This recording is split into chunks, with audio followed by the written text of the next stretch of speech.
Bueno, y seguimos en Venezuela. Juan Guaidó hizo el pedido a las autoridades británicas para que el gobierno de Nicolás Maduro no pueda retirar nada del oro que tiene en el Banco Central de Inglaterra. Y lo hizo en una carta dirigida a la primera ministra Theresa May y al gobernador del Banco Central, Mark Carney.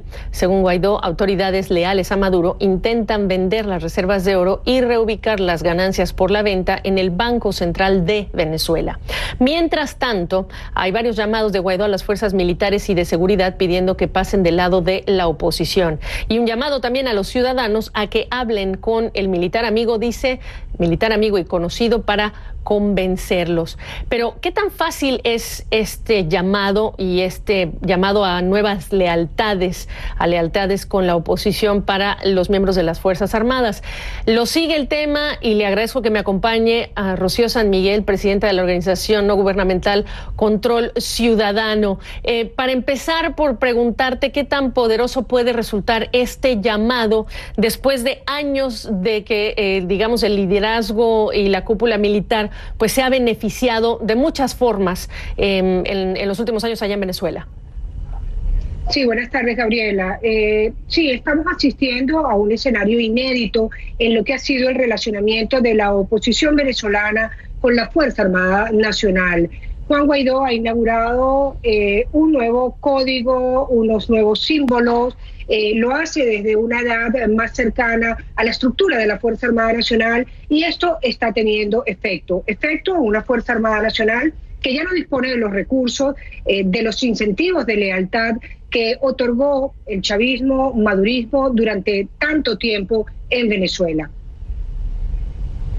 Que se hablaba y hablábamos de creación incluso de compañías administradas por los militares, se hablaba también o hablábamos de aumentos importantes al salario. ¿Qué porcentaje, digamos, de hoy día de las actividades o de las empresas que están metidas en la actividad económica de Venezuela, que participan, están manejadas o son administradas por miembros del ejército?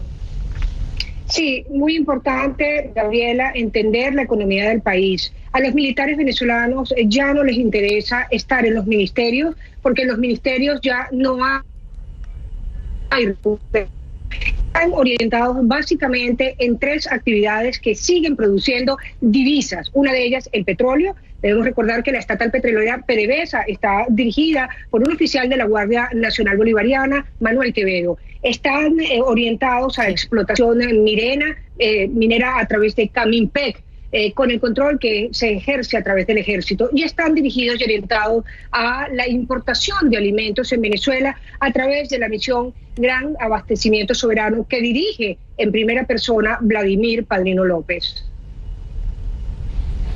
¿Y el incentivo entonces para que se despeguen de estas actividades militares está ahí? ¿Es suficiente? ¿O de qué tamaño es, digamos que el universo de las Fuerzas Armadas como para entender la dimensión del llamado y la posibilidad de resultados para la oposición? La Fuerza Armada venezolana se calcula, pues no ha tenido datos rendidos en memoria y cuenta desde hace unos 5 años. Se calcula en un pie de fuerza de 136.000, 140.000 efectivos militares en sus 4 componentes, sin contar la llamada y famosa Milicia Nacional Bolivariana, donde hay muchos datos fantasiosos.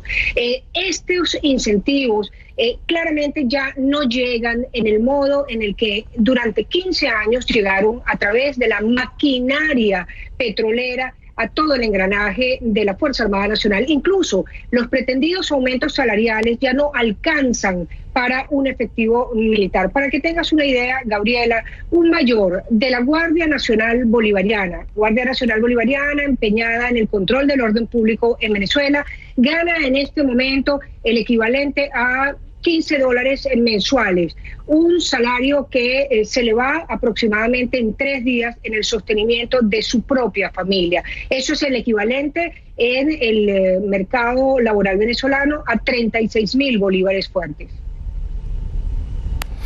Por lo tanto, quienes estamos desde fuera de Venezuela y no somos venezolanos y tratamos de entender el pronunciamiento de hace algunos días del general Vladimir Padrino López, ¿cómo explicar hasta dónde terminan las lealtades y empiezan, digamos, las dudas de quienes hoy están padeciendo por la circunstancia que solo se ha deteriorado progresivamente en muchísimos años ya? Pues están pensando 2 veces qué hacer. Gabriela, hasta este momento Maduro cuenta con la lealtad de su alto mando militar. No ha habido manifestaciones en contrario. Sin embargo, hay un detalle importante que cabe resaltar. El día que se juramentó Guaidó como presidente encargado de Venezuela, ese mismo día, siendo un hecho calificado por Maduro como golpe de Estado, ese mismo día fue incapaz de pronunciarse televisadamente en forma conjunta la Fuerza Armada Nacional. ¿Es ese un símbolo acaso de las profundas contradicciones que existen internamente? Puede caber esa duda. Lo cierto es que hay enormes presiones sobre el sistema político venezolano y por ende sobre el sistema de la Fuerza Armada Nacional. ¿Qué tan potente, Rocío, para cerrar esta conversación, ves tú no solamente la iniciativa de ley, este proyecto de ley de amnistía que está generando la oposición, que está dando a conocer el fin de semana y que están haciendo esfuerzos incluso con llamados a ciudadanos a que se dediquen también a propagar también este mensaje? ¿Qué tan potente lo ves? Es claro que hay una competencia en este momento en el liderazgo que proyecta Juan Guaidó desde la oposición, unificando las filas de la oposición, algo que no existía en los últimos años, y la competencia que siente Maduro sobre sus hombros de este joven, de este muchacho que está logrando penetrar con su verbo a la Fuerza Armada Nacional. Maduro insiste en hacer demostraciones de contar con la lealtad de la Fuerza Armada Nacional. De allí las fotografías rodeados de generales, de almirantes de la Fuerza Armada Nacional, el inicio anticipado de ejercicios militares anunciados para el 10 de febrero, pero que sorpresivamente comenzaron el día de ayer. Hay una clara competencia que se está dando allí y la ley de amnistía es una de las apuestas que ha iniciado Guaidó en esa dirección. Un esfuerzo enorme porque claramente tendrá que explicar, a pesar de ser una ley muy breve de 6 artículos, tendrá que explicar el alcance, la confiabilidad de cómo va a operacionalizarse esta ley y sobre todo cómo va a impulsar para que los militares se manifiesten y colaboren con la transición en Venezuela. Bueno, pues ameritaba, por lo que acabas de explicar, hacer una revisión profunda con tu perspectiva a este lado de esta historia que es compleja. Gracias, Rocío.